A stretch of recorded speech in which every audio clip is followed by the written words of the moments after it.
ನಮಸ್ಕಾರ, good morning. 30 ನಿಮಿಷ 30 ಸುದ್ದಿಗೆ ಸ್ವಾಗತ. ನಾನು ಪೃಥ್ವಿರಾಜ್ ಹಾರ್ನಹಳ್ಳಿ. 30 ನಿಮಿಷ 30 ಸುದ್ದಿಯಲ್ಲಿ ನಿನ್ನೆ ಆಗಿರುವಂಥ ಬೆಳವಣಿಗೆಗಳು, ಇವತ್ತು ಆಗಬಹುದಾದಂಥ ಪ್ರಮುಖ ಬೆಳವಣಿಗೆಗಳ ಸುದ್ದಿಗಳನ್ನು ಒಂದೊಂದಾಗಿ ನಿಮ್ಮ ಮುಂದೆ ಇಡ್ತಾ ಹೋಗ್ತೀನಿ, ನೋಡ್ತಾ ಹೋಗೋಣ. ರಾಜ್ಯ ಕಾಂಗ್ರೆಸ್ನಲ್ಲಿ ಮತ್ತೆ ಅಸಮಾಧಾನ ಸ್ಫೋಟಗೊಂಡಿದೆ. ಕೆಪಿಸಿಸಿ ಅಧ್ಯಕ್ಷ ಡಿಕೆ ಶಿವಕುಮಾರ್, ವಿರೋಧ ಪಕ್ಷದ ನಾಯಕ ಸಿದ್ದರಾಮಯ್ಯ ಹಾಗೂ ರಾಜ್ಯ ಕಾಂಗ್ರೆಸ್ನ ಉಸ್ತುವಾರಿಯಾಗಿರುವಂಥ ಸುರ್ಜೇವಾಲಾ ಎದುರೇ ಬಂಡಾಯ ಭುಗಿಲೆದ್ದಿದೆ. ಪಕ್ಷದಲ್ಲಿ ಮಾಜಿ ಡಿಸಿಎಂ ಡಾಕ್ಟರ್ ಜಿ ಪರಮೇಶ್ವರ್ ಗಮನಕ್ಕೆ ತರದೆ ನಡೀತಾ ಇರುವಂಥ ಚಟುವಟಿಕೆಗಳ ಬಗ್ಗೆ ಬೇಸರಗೊಂಡಿದ್ದಾರಂತೆ ಅವರು. ಈ ಹಿನ್ನೆಲೆಯಲ್ಲಿ ಕಾಂಗ್ರೆಸ್ ಪ್ರಣಾಳಿಕೆ ಸಮಿತಿಗೆ ಪರಮೇಶ್ವರ್ ಅವರು ರಾಜೀನಾಮೆ ನೀಡಿದ್ದಾರೆ. 200 ಯೂನಿಟ್ ಉಚಿತ ವಿದ್ಯುತ್ ಘೋಷಣೆ, ಗೃಹಿಣಿಯರಿಗೆ ತಿಂಗಳಿಗೆ 2,000 ರೂಪಾಯಿ, ಮಂಗಳೂರಿಗೆ ಪ್ರತ್ಯೇಕ ಪ್ರಣಾಳಿಕೆಯನ್ನು ಕೂಡ ನನಗೆ ಗೊತ್ತಿಲ್ಲ. ಹೀಗಾಗಿ ಕಾಂಗ್ರೆಸ್ ಪ್ರಣಾಳಿಕೆ ಸಮಿತಿ ಸ್ಥಾನಮಾನ ನಂಗೆ ಬೇಡ ಅಂತ ಪರಮೇಶ್ವರ್ ಅವರು ರಾಜೀನಾಮೆಯನ್ನು ನೀಡಿದ್ದಾರೆ.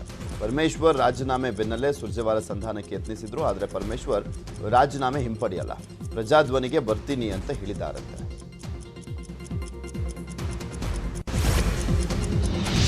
ರಾಜ್ಯ ಕಾಂಗ್ರೆಸ್ ನಡೆಸ್ತಾ ಇರುವಂಥ ಪ್ರಜಾಧ್ವನಿ ಬಸ್ ಯಾತ್ರೆಯ 2ನೇ ಹಂತ ಇಂದಿನಿಂದ ಆರಂಭವಾಗಲಿದೆ. ಕೆಪಿಸಿಸಿ ಅಧ್ಯಕ್ಷ ಡಿಕೆ ಶಿವಕುಮಾರ್ ಹಾಗೂ ಪ್ರತಿಪಕ್ಷದ ನಾಯಕ ಸಿದ್ದರಾಮಯ್ಯ ಪ್ರತ್ಯೇಕವಾಗಿ ರಾಜ್ಯ ಪ್ರವಾಸವನ್ನು ಮಾಡಲಿದ್ದಾರೆ. ಡಿಕೆ ಶಿವಕುಮಾರ್ ಮುಳುಬಾಗಿಲಿನಿಂದ ಕುರುಡುಮಲೆಯಿಂದ ಆರಂಭಿಸಿ ದಕ್ಷಿಣ ಕರ್ನಾಟಕದ ಜಿಲ್ಲೆಗಳಲ್ಲಿ ಪ್ರವಾಸವನ್ನು ನಡೆಸಿದರೆ, ಸಿದ್ದರಾಮಯ್ಯ ಬಸವ ಕಲ್ಯಾಣದಿಂದ ಯಾತ್ರೆಗೆ ಚಾಲನೆಯನ್ನು ನೀಡಿ ಉತ್ತರ ಕರ್ನಾಟಕದ ಜಿಲ್ಲೆಗಳಲ್ಲಿ ಪ್ರವಾಸವನ್ನು ಮಾಡಲಿದ್ದಾರೆ. ಯಾತ್ರೆ ಯಶಸ್ಸಿಗೆ 2 ತಂಡಗಳಿಗೆ 89 ಮಂದಿ ಸಮನ್ವಯ ಸದಸ್ಯರ ತಂಡವನ್ನು ರಚನೆ ಮಾಡಿದ್ದು, ಯಾತ್ರೆ ಸಾಗಲಿರುವಂಥ ಕ್ಷೇತ್ರಗಳಲ್ಲಿನ ಸಿದ್ಧತೆ ಮತ್ತಿತರ ವ್ಯವಸ್ಥೆಗಳ ಬಗ್ಗೆ ಸಮನ್ವಯವನ್ನು ಸಾಧಿಸಲಿದೆ.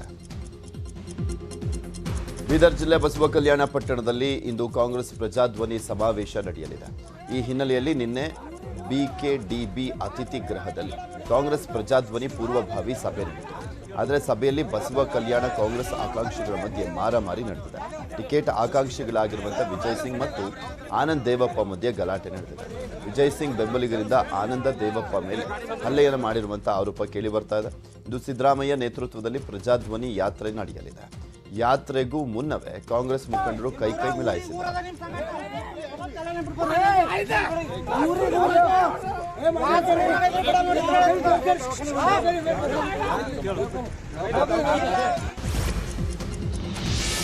ವಿರೋಧ ಪಕ್ಷದ ನಾಯಕ ಸಿದ್ದರಾಮಯ್ಯನವರು ಎಐಸಿಸಿ ಮಾಜಿ ಅಧ್ಯಕ್ಷೆ ಸೋನಿಯಾ ಗಾಂಧಿ ಅವರಿಗೆ ಬರೆದಿದ್ದಾರೆ ಅಂತ ಹೇಳಲಾಗ್ತಾ ಇರುವಂಥ ಪತ್ರವೊಂದು ಸಾಮಾಜಿಕ ಜಾಲತಾಣದಲ್ಲಿ ಹರಿದಾಡ್ತಾ ಇದೆ. ಫೇಕ್ ಪತ್ರ.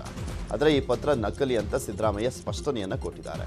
ಈ ಕುರಿತು ಸಿದ್ದರಾಮಯ್ಯ ಟ್ವೀಟ್ ಅನ್ನು ಮಾಡಿದ್ದು, ಪತ್ರದ ಬಗ್ಗೆ ಸ್ಪಷ್ಟನೆಯನ್ನು ನೀಡಿದ್ದಾರೆ. ನನ್ನ ಹೆಸರನ್ನ ದುರ್ಬಳಕೆ ಮಾಡಿಕೊಂಡ ನಕಲಿ ಪತ್ರವೊಂದು ಹರಿದಾಡ್ತಾ ಇದೆ. ನನ್ನ ಮತ್ತು ಕೆಪಿಸಿಸಿ ಅಧ್ಯಕ್ಷರ ಸಂಬಂಧವನ್ನು ಕೆಡಿಸುವಂಥ ದುರುದ್ದೇಶದಿಂದಲೇ ಯಾರೋ ಕಿಡಿಗೇಡಿಗಳು ಈ ಕೃತ್ಯವನ್ನು ನಡೆಸಿದ್ದಾರೆ. ಈ ಪತ್ರಕ್ಕೂ ನನಗೂ ಸಂಬಂಧ ಇಲ್ಲ ಅಂತ ಸ್ಪಷ್ಟಪಡಿಸ್ತಾ ಇದ್ದೀನಿ ಅಂತ ಹೇಳಿದ್ದಾರೆ. ವಿಧಾನಸಭೆ ಚುನಾವಣೆ ಹತ್ತಿರವಾಗ್ತಾ ಇದ್ದಂತೆ ಕೋಲಾರದಲ್ಲಿ ಕೋಟಿ ಎಲೆಕ್ಷನ್ ಡೀಲ್ ನಡೀತಾ ಇದೆಯಾ ಅನ್ನುವಂಥ ಅನುಮಾನ ಕಾಡ್ತಾ ಇದೆ. ಆಪರೇಷನ್ ಕಮಲಕ್ಕೆ ಮಂತ್ರಿಗಳೇ ಕೋಟಿ ಹಣವನ್ನು ಹಾಕ್ತಾ ಇದ್ದಾರಂತೆ. ಶ್ರೀನಿವಾಸಪುರ ಮಾಜಿ ಶಾಸಕ ವೆಂಕಟ ಶಿವಾರೆಡ್ಡಿಯದ್ದು ಎನ್ನಲಾಗ್ತಾ ಇರುವಂಥ ಆಡಿಯೋ ವೈರಲ್ ಆಗಿದೆ.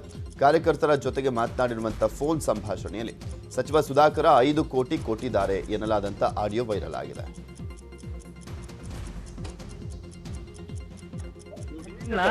ಅಣ್ಣ ఇప్పుడు నిన్న చేసిండే ఒక ఇది బేజారైంది సుధాకర్ తిక్కలుగా ఆడితే ఏమే కదా ఆయప్పకి మీకు ఏమన్నా ఇది ఉంటే కన్నా రిలేషన్షిప్ ఉంటే కన్నా బాగుండండి. తప్పలేదు, ఇట్లంతా మాట్లాడకూడదు. మీరు చెప్పినట్లు నాకైతే ఎమ్మెల్యే గిరి వద్దు, ఫుట్బాల్ మినిస్టర్ వద్దు, మీరే తీసుకోండి. సరే మేము కార్యకర్తలు సోషల్ మీడియాలో ఉన్నది మేమేం కావాలా? ನಾನು ಅಟ್ರಾಕ್ಟ್ ಮಾತಾಡೋದು ಇಲ್ಲಿ 3 ಅಟ್ರಾಕ್ಟ್ ಕೇಸ್ ಹಾಕಿವ್ರೆ. ಕಡೆಯಿಂದ ಬಿಜೆಪಿ ಕಡೆಯಿಂದ ಫೋನ್ ಮಾಡಿಸ್ಬೇಕು. ಪಬ್ಲಿಕ್ ಕಾಣಿಸ್ಕೊಂಡ್ರೆ ಏನಾಗ್ತದೆ ನಮ್ಗ? ಬಿ ಟೀಮ್ ಅಂತ ಪಬ್ಲಿಕ್ ಮಾಡ್ಬಿಟ್ಟವ್ರೆ. ಅವ್ರು ಏನನ್ನ ಮಾಡ್ಕೊಂಡು ನಡೆಯಲ್ಲ. ಬಿ ಟೀಮ್ ಇಲ್ಲ, ಪುರ್ಗೋಚ್ ಟೀಮ್ ಇಲ್ಲ. ನಾನು ಒಂದ್ ಮಾತಾಡ್ತೀನಿ ನೋಡು, ನಾಳೆ ಅವನು 5 ಕೋಟಿ ಕೊಡ್ತಾವನಿ ಸುಧಾಕರ್. ಸ್ವಲ್ಪ ಅರ್ಥ ಮಾಡ್ತೀರಿ. ದುಡ್ಡು ಇತ್ತು ರಮೇಶ್ ಕುಮಾರ್ 180 ಕೋಟಿ ಬಂದು ನಮಗೆ ಆತ್ನ ಎಷ್ಟೋ ಮಾಡವನೆ ಅಂತ ನನಗೆ ಗೊತ್ತು. ಆತ್ನು ಮಾಡ್ಕೊಳ್ಳಿ, ಇರ್ಲಿ, ಸಂತೋಷ. ಬಟ್ ಏನಪ್ಪಾ ಅಂದ್ರೆ ಅದನ್ನ ಸ್ವಲ್ಪ ಗುಟ್ಟಾಗಿ ಅದು ನಮಗೂ ಚಿಕ್ಕಬಳ್ಳಾಪುರ ಜಿಲ್ಲೆಯಿಂದ ಅನಿತಾ ಕುಮಾರಸ್ವಾಮಿ ಸ್ಪರ್ಧೆ ವದಂತಿ ಬಗ್ಗೆ ಎಚ್ಡಿಕೆ ಮಾತನಾಡಿದ್ದಾರೆ. ನನಗೇನು ಅನಿತಾ ಕುಮಾರಸ್ವಾಮಿ ಅವರನ್ನ ಅಲ್ಲಿಂದ ಎಲೆಕ್ಷನ್ಗೆ ನಿಲ್ಲಿಸೋಕೆ ಹುಚ್ಚಿಡ್ದಿದ್ಯಾ, ಬಾಯಿಗೆ ಬಂದ ಹಾಗೆ ಮಾತನಾಡೋದು ಬಿಡಬೇಕು ಅಂತ ಸುಧಾಕರ್ಗೆ ಟಾಂಗ್ ಕೊಟ್ಟಿದ್ದಾರೆ. ನನ್ನ ಧರ್ಮಪತ್ನಿ ಹೆಸರನ್ನು ತೆಗೆದಿದ್ದಾರೆ. ನಾಚಿಕೆ ಆಗಬೇಕು ಅವರಿಗೆ. ಈ ರೀತಿ ಚಿಲ್ಲರೆ ರಾಜಕಾರಣ ಮಾಡಿದ್ದಾರೆ. ಈಗಾಗಲೇ ಈ ಕ್ಷೇತ್ರದಲ್ಲಿ ನಾಗರಾಜ ರೆಡ್ಡಿ ಅಭ್ಯರ್ಥಿ ಅಂತೇಳಿ ಘೋಷಣೆ ಆಗಿದೆ. ಘೋಷಣೆ ಆದಮೇಲೂ ಕೋನಪ್ಪ ರೆಡ್ಡಿ ಅಭ್ಯರ್ಥಿ ಆಗಬೇಕು ಅಂತೇಳಿ ನಮ್ಮಗಳ ಮೇಲೆ ಒತ್ತಡ ತಂದಿದೆ. ಇಲ್ಲಿ ಅನಿತಾ ಕುಮಾರಸ್ವಾಮಿನ ಕೆಲವರು ಪ್ರಸ್ತಾಪ ಮಾಡಿದ್ದು ನಿಜ, ನಾನು ಅಲ್ಲೇ ನಿರಾಕರಣೆ ಮಾಡಿದ್ದೇನೆ. ಚಿಕ್ಕಬಳ್ಳಾಪುರದಲ್ಲಿ ಏನೋ ಅನಿತಾ ಕುಮಾರಸ್ವಾಮಿ ನಿಲ್ಲಿಸಿ ಕೊಟ್ಟಿದ್ದು ಅಂತೇಳಿ ಅಲ್ಲೆಲ್ಲ ಸುಧಾಕರ ಹೇಳಿಕೆ ಕೊಟ್ಟರು ಗಮನಿಸಿದೆ. ನಾನು ಅಲ್ಲೆಲ್ಲೋ ಇದ್ದಾಗ ಬೆಂಗಳೂರು ದಕ್ಷಿಣ ಜಿಲ್ಲಾ ಬಿಜೆಪಿ ಘಟಕದ ಅಧ್ಯಕ್ಷ ಎನ್ಆರ್ ರಮೇಶ್ ಕಾಂಗ್ರೆಸ್ ನಾಯಕರ ವಿರುದ್ಧ ಸಮರವನ್ನು ಸಾರಿದ್ದಾರೆ. 2013ರಿಂದ 2018ರ ಸಿದ್ದರಾಮಯ್ಯ ಕಾಂಗ್ರೆಸ್ ಸರ್ಕಾರದಲ್ಲಿ 10 ಬೃಹತ್ ಹಗರಣಗಳು ನಡೆದಿದ್ದಾವೆ. ಬೆಂಗಳೂರು ಹೊರವಲಯದಲ್ಲಿ 1100 ಎಕರೆ ಸರ್ಕಾರಿ ಸ್ವತ್ತು ಕಬಳಿಕೆ ಆಗಿದೆ. ಬಿಬಿಎಂಪಿಯ 439 ಬಸ್ ನಿಲ್ದಾಣಗಳಲ್ಲಿ 68.15 ಕೋಟಿ ಜಾಹೀರಾತು ಹಗರಣ ನಡೆದಿದೆ ಅಂತ ಎನ್ಆರ್ ರಮೇಶ್ ಗಂಭೀರವಾಗಿ ಆರೋಪವನ್ನು ಮಾಡಿದ್ದಾರೆ. ಅಲ್ಲದೆ ವಿಪಕ್ಷ ನಾಯಕ ಸಿದ್ದರಾಮಯ್ಯ ಸೇರಿದಂತೆ ಹಲವಾರು ಕಾಂಗ್ರೆಸ್ ನಾಯಕರು ಹಾಗೂ ಹಲವು ಅಧಿಕಾರಿಗಳ ವಿರುದ್ಧ ಲೋಕಾಯುಕ್ತಕ್ಕೆ 3728 ಪುಟಗಳ ದಾಖಲೆ ಸಮೇತ ದೂರುಗಳ ಸರಮಾಲೆಯನ್ನೇ ಸಲ್ಲಿಸಿದ್ದಾರೆ. ಸೂಕ್ತ ಕ್ರಮ ಕೈಗೊಳ್ಳುವಂತೆ ಮನವಿಯನ್ನ ಮಾಡಿದ್ದಾರೆ. 4.25 ವರ್ಷದಿಂದ ಸೈಲೆಂಟ್ ಆಗಿದ್ದು ಈಗ ದೂರನ್ನ ಕೊಟ್ಟಿದ್ದಾರೆ. ಕರ್ನಾಟಕ ರಾಜ್ಯದ ರಾಜಕಾರಣದ ಇತಿಹಾಸದಲ್ಲಿ ಇದೇ ಪ್ರಥಮ ಬಾರಿಗೆ ಒಂದೇ ಬಾರಿಗೆ 10 ಬೃಹತ್ ಹಗರಣಗಳಿಗೆ ಸಂಬಂಧಪಟ್ಟ ಹಾಗೆ ಲೋಕಾಯುಕ್ತದಲ್ಲಿ 10 ಪ್ರತ್ಯೇಕವಾದಂಥ ದೂರುಗಳನ್ನು ಕೊಡುವಂಥ ಒಂದು ಕೆಲಸ ಇವತ್ತು ಮಾಡಿದ್ದೇವೆ. ಸುಮಾರು 3728 ಪುಟಗಳ ದಾಖಲೆ, ಸುಮಾರು 900 ಛಾಯಾಚಿತ್ರಗಳು, 68 ಗಂಟೆಗಳ ಕಾಲ ಬೇರೆ ಬೇರೆ ಭಾಗಗಳಲ್ಲಿ ಚಿತ್ರೀಕರಣ ಮಾಡಿದಂಥ ವಿಡಿಯೋ ತುಣುಕುಗಳು, ಇಷ್ಟು ಬೃಹತ್ ಪ್ರಮಾಣದ ದಾಖಲೆಗಳ ಮಹಾಪೂರ್ವನ್ನೇ ಇವತ್ತು ನಾವು ಲೋಕಾಯುಕ್ತರಿಗೆ ಸಲ್ಲಿಕೆ ಮಾಡಿ ದೂರುಗಳ ಸುರಿಮಳೆಯನ್ನು ಇವತ್ತು ನಾವು ಸಿದ್ದರಾಮಯ್ಯ ಮತ್ತು ಅವರ ತಂಡದ ವಿರುದ್ಧ ಸುರಿಸಿದ್ದೇವೆ. ಎಐಸಿಸಿಯ ಬಳ್ಳಾರಿ ನಗರದ ಕೆಆರ್ಪಿಪಿ ಅಭ್ಯರ್ಥಿಯಾಗಿ ಲಕ್ಷ್ಮೀ ಅರುಣಾ ಹೆಸರು ಘೋಷಣೆಯನ್ನ ಮಾಡಲಾಗಿದೆ. ಅದರ ಬಗ್ಗೆ ಬಳ್ಳಾರಿ ನಗರ ಶಾಸಕ ಸೋಮಶೇಖರ್ ರೆಡ್ಡಿ ಮಾತನಾಡಿದ್ದು, ಕೆಆರ್ಪಿಪಿ ಪಕ್ಷದ ನನ್ನ ಸೊಸೆ ನನಗೆ ಎದುರಾಳಿ ಅಲ್ಲ, ನನ್ನ ಎದುರಾಳಿ ಕಾಂಗ್ರೆಸ್ ಅಭ್ಯರ್ಥಿ ಅಂತ ರೆಡ್ಡಿ ಹೇಳಿದ್ದಾರೆ. ದೊಡ್ಡವರು ಹೊಸ ಪಕ್ಷ ಕಟ್ಟಿದ್ರು, ಆ ಪಕ್ಷಗಳು ಏನಾಗಿವೆ ಅನ್ನೋದು ಜನರಿಗೆ ಗೊತ್ತಿದೆ. ಕೆಆರ್ಪಿಪಿ ಪಕ್ಷವನ್ನ ಜನರು ಹೆಚ್ಚು ಗಂಭೀರವಾಗಿ ತೆಗೆದುಕೊಳ್ಳಲ್ಲ ಅಂತ ಸೋಮಶೇಖರ್ ರೆಡ್ಡಿ ಹೇಳಿದ್ದಾರೆ. ಸೊಸೆಯದ್ದು ಸಂಬಂಧ ಬರಲ್ಲ, ನನಗೆ ಬರೋದೇ ಕಾಂಗ್ರೆಸ್ಸಿಂದ. ಕಾಂಗ್ರೆಸ್ ಅಭ್ಯರ್ಥಿನೇ ನನ್ನ ಎದುರಾಳಿ ಅಂತ ನನ್ನ ಒಂದು ಭಾವನೆ. ಜನ ಒಂದು ಥರ ಹೇಗೆ ಅಂತಂದರೆ ಎಷ್ಟು ದೊಡ್ಡವರೆಲ್ಲ ಪಕ್ಷಗಳಿಟ್ಟು ಏನಾದರೂ ಅನ್ನೋದು ಜನಕ್ಕೆ ಚೆನ್ನಾಗಿ ಗೊತ್ತು. ಅದೆಲ್ಲ ಅವ್ರು ನೆನಪು ಮಾಡ್ಕೊತಾರೆ. ಅಂದರೆ ಅಣ್ಣ ಏನು ಮಾಡಿದ್ದಾನೆ ಅಂತೇಳಿ ಜನಾರ್ದನಿಗೆ ಚೆನ್ನಾಗಿ ಬರ್ತದೆ, ಸೊಸೆ ಕೂಡ ಚೆನ್ನಾಗಿ ಬರ್ತದೆ. 3.5 ವರ್ಷ ನಾನು ಏನು ತಿರುಗಾಡಿದ್ದೀನಿ ತಮ್ಮ ಸಲುವಾಗಿ ಅನ್ನೋದು ಎಲ್ಲರಿಗೂ ಗೊತ್ತು. 63 ದಿನ ಜೈಲಲ್ಲಿ ಇದ್ದಿದ್ದು ಕೂಡ ಗೊತ್ತು, ಎಲ್ಲ ಗೊತ್ತು. ಆದರೂ ಕೂಡ ಅವರು ಆ ಡಿಸಿಷನ್ ತೊಗೊಂಡಿದ್ದಾರೆ ಅಂತಂದರೆ ಅದಕ್ಕೆ ನಾನೇನು ಮಾಡಲಿಕ್ಕಾಗಲ್ಲ. ಭಗವಂತನ ಮೊರೆ ಹೋಗೋದು ಬಿಟ್ಟರೆ ಬೇರೆ ಇಲ್ಲ. ನನಗೆ ನನ್ನ ಕಾರ್ಯಕರ್ತರಿಗೆ ಇರೋ ಸಂಬಂಧ ಏನಿದೆ ಅನ್ನೋದು ಗೊತ್ತು. ನನ್ನ ಕಾರ್ಯಕರ್ತರ ನಮ್ಮ ಮೇಲೆ ಬಹಳ ವಿಶ್ವಾಸ ಇದೆ, ನಂಬಿಕೆ ಇದೆ. ಅಂದರೆ ಹೇಳಿದರೆ ಮಾಡ್ತಾನೆ, ಅಂದರೆ ಸಹಾಯಕ್ಕೆ ಬರ್ತಾನೆ ಅನ್ನೋದು ಕಾರ್ಯಕರ್ತರ ಮನಸ್ಸಲ್ಲಿದೆ. ರಾಜಕೀಯದಲ್ಲಿ ಯಾರು ಶತ್ರುಗಳಲ್ಲ, ಯಾರು ಮಿತ್ರರು ಅಲ್ಲ ಎಂಬ ಮಾತಿದೆ. ಇದಕ್ಕೆ ಪುಷ್ಟಿ ನೀಡುವಂತೆ ಮತ್ತೊಂದು ಇಂತಹದ್ದೇ ಘಟನೆ ಬಳ್ಳಾರಿಯಲ್ಲಿ ನಡೆದಿದೆ. ರಾಜಕೀಯ ಬದ್ಧ ವೈರಿಗಳೆಂದೇ ಹೇಳಲ್ಪಡುವಂತೆ ಶ್ರೀರಾಮುಲು ಹಾಗೂ ಸಂತೋಷ್ ಲಾಡ್ ಆತ್ಮೀಯವಾಗಿ ನಡೆದುಕೊಳ್ಳುವ ಮೂಲಕ ಎಲ್ರಿಗೂ ಅಚ್ಚರಿಯನ್ನು ಮೂಡಿಸಿದರು. ಈ ಬಗ್ಗೆ ಪ್ರತಿಕ್ರಿಯಿಸಿರುವಂಥ ಸಂತೋಷ್ ಲಾಡ್, ಸಚಿವ ಶ್ರೀರಾಮುಲು 1998ರಿಂದಲೂ ಕೂಡ ನನಗೆ ಆತ್ಮೀಯ ಸ್ನೇಹಿತರು. ಇಬ್ಬರು ಬೇರೆ ಬೇರೆ ಪಕ್ಷದಲ್ಲಿದ್ದರೂ ಕೂಡ ಪ್ರೀತಿ ವಿಶ್ವಾಸದಿಂದ ಇದ್ದೇವೆ ಅಂತ ಹೇಳಿದ್ದಾರೆ. ನಾವಿಬ್ಬರು ಪರಸ್ಪರ ಅಪ್ಪಿಕೊಂಡಿರುವಂಥ ದೃಶ್ಯ ವೈರಲ್ ಆಗ್ತಾ ಇದೆ. ಇದರಲ್ಲಿ ಯಾವುದೇ ಅರ್ಥ ಕಲ್ಪಿಸೋದು ಬೇಡ. ಶ್ರೀರಾಮುಲು ನನ್ನನ್ನು ಬಿಜೆಪಿಗೆ ಕರೆದಿಲ್ಲ, ನಾನು ಅವರನ್ನು ಕಾಂಗ್ರೆಸ್ಸಿಗೆ ಕರೆದಿಲ್ಲ ಅಂತ ಹೇಳಿದರು. ರಾಮುಲವರು ನನಗೆ 1998ರಿಂದ ಪರಿಚಯ, ನನಗೆ ಒಳ್ಳೆ ಆತ್ಮೀಯ ಸ್ನೇಹಿತರು. ನಾವಿಬ್ಬರು ಬೇರೆ ಬೇರೆ ಪಾರ್ಟಿಲಿದ್ದರೂ ಕೂಡ ನಾವು ಅತ್ಯಂತ ಪ್ರೀತಿ ವಿಶ್ವಾಸದಿಂದ ಯಾವಾಗಲೂ ಸಿಕ್ಕರು ಕೂಡ ನಾವು ಅತ್ಯಂತ ಪ್ರೀತಿ ವಿಶ್ವಾಸದಿಂದ ಪರಸ್ಪರದಿಂದ ಕಂಡಿದ್ದೇವೆ. ಅದೇ ರೀತಿಯಾಗಿ ನಮ್ಮ ಭಾವನೆಗಳಿದೆ.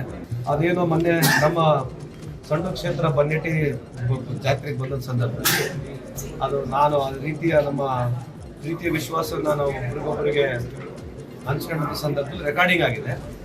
ಅದರ ಬಗ್ಗೆ ತಾವು ಕೇಳ್ತಾ ಇದ್ರಿ. ಅದಕ್ಕಿಂತ ಜಾಸ್ತಿ ಯಾವ್ದು ರಾಜಕೀಯ ಇದರಲ್ಲಿ ನಾವು ರಾಮುಲು ಅವರಿಗೆ ಕಾಂಗ್ರೆಸ್ ಬಾ ಅಂತ ಹೇಳಿಲ್ಲ, ನಾವೇನು ಅವ್ರಿಗೆ ಬಿಜೆಪಿ ಬಾ ಅಂತ ಹೇಳಿಲ್ಲ. ಇದರಲ್ಲಿ ಯಾವುದು ತೆಲಂಗಾಣ ಸಿಎಂ ಕೆ ಚಂದ್ರಶೇಖರ್ ರಾವ್ ರಾಷ್ಟ್ರ ಮಟ್ಟದಲ್ಲಿ ಮಿಂಚಲಿಕ್ಕೆ ಸಿದ್ಧತೆಯನ್ನು ಮಾಡಿಕೊಳ್ತಿದ್ದಾರೆ. ಆದರೆ ಕೆಸಿಆರ್ ಸರ್ಕಾರದ ವೈಫಲ್ಯಗಳ ವಿರುದ್ಧ ವೈಎಸ್ಆರ್ ತೆಲಂಗಾಣ ಪಕ್ಷದ ಅಧ್ಯಕ್ಷೆ ವೈಎಸ್ ಶರ್ಮಿಳಾ ಪಾದಯಾತ್ರೆಯ ಮೂಲಕ ಆಂದೋಲನವನ್ನು ನಡೆಸಿದ್ದಾರೆ. ಸಿಎಂ ತಲೆಗೆ ಟೋಪಿ ಧರಿಸಿ ವಿಮಾನಗಳಲ್ಲಿ ಓಡಾಡಿದರೆ ಜನಸಾಮಾನ್ಯರ ಕಷ್ಟಗಳು ಅರ್ಥವಾಗಲ್ಲ. ಅದಕ್ಕಾಗಿ ಅವರು ನಮ್ಮ ಜೊತೆ ಒಂದು ದಿನ ಪಾದಯಾತ್ರೆಯಲ್ಲಿ ಭಾಗಿಯಾಗಲಿ, ನಮ್ಮೊಂದಿಗೆ ಹೆಜ್ಜೆ ಹಾಕುವಾಗ ಅವರಿಗೆ ತೊಂದರೆ ಆಗದಿರಲಿಕ್ಕೆ ಶೂ ಸಹ ಗಿಫ್ಟ್ ಮಾಡ್ತೇವೆ ಅಂತ ಶೂಗಳನ್ನು ತೋರಿಸಿದ್ರು. ಒಂದು ಪಕ್ಷ ಶೂಗಳು ಅವರ ಪಾದದ ಅಳತೆಗೆ ಸರಿ ಹೊಂದದಿದ್ರೆ ಬಿಲ್ಲು ಮತ್ತು ರಸೀದಿ ಕೂಡ ಕಳಿಸ್ತಾ ಇದ್ದೇವೆ, ಶೋರೂಮಿಗೆ ಹೋಗಿ ವಿನಿಮಯ ಮಾಡಿಕೊಳ್ಳುವಂತೆ ಶರ್ಮಿಳಾ ಟಾಂಗ್ ಕೊಟ್ಟರು. మరొకసారి వైఎస్ఆర్ తెలంగాణ పార్టీ తరఫున రాజశేఖర్ రెడ్డి బిడ్డ సవాలు చేస్తుంది. కేసీఆర్ గారు మీ పాలన అద్భుతమని మీరు అంటున్నారు. మాతో ఒక్కరోజు పాదయాత్రకు రండి. సమస్యలు ఏవీ లేవు, ఒక్క సమస్య కూడా లేదు అని మీరు చూపిస్తే నా ముక్కు నేలకు రాసి మీకు క్షమాపణ చెప్పి రాజకీయాలు మానేసి నేను ఇంటికి వెళ్ళిపోతాను.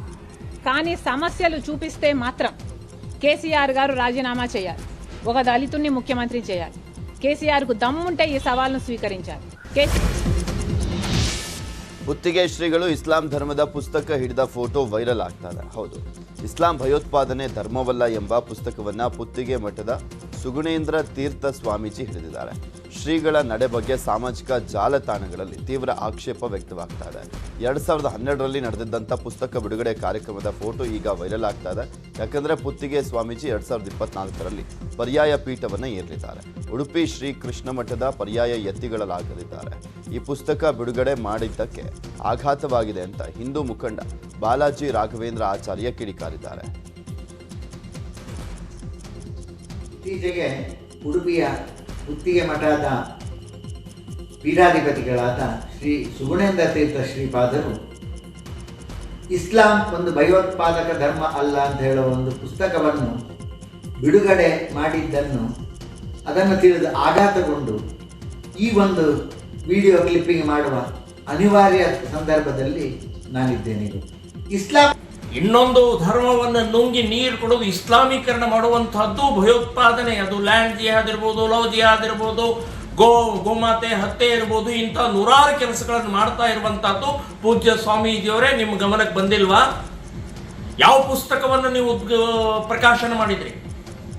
ನಾನು ಹೇಳ್ತೀನಿ, ನೀವು ಕ್ಷಮೆ ಬೇಡಬೇಕು.